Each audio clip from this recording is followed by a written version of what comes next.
Iran की parliament ने Hormuz strait को बंद करने की प्लानिंग को मंजूरी दे दी है। इसके बाद अमेरिका के फॉरेन मिनिस्टर मार्को रूबियो ने चीन से अपील की है कि वो ईरान को होर्मुज स्ट्रेट बंद करने से रोकें।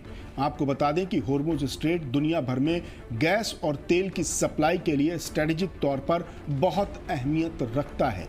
होर्मुज स्ट्रेट वेस्ट एशिया के तेल भंडार वाले देशों को एशिया, यूरोप और नॉर्थ अमेरिका समेत दुनिया के दूसरे हिस्सों से जोड़ता है।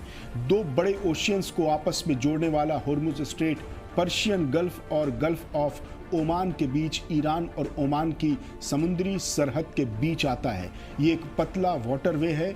एक जगह तो ये सिर्फ 33 किलोमीटर ही चौड़ा है।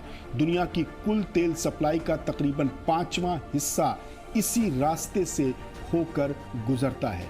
ईरान के होर्मुज स्ट्रेट बंद करने के फैसले के बाद दुनिया भर में तेल की कीमतों में इजाफे के इम्कान जाहिर किए जा रहे हैं।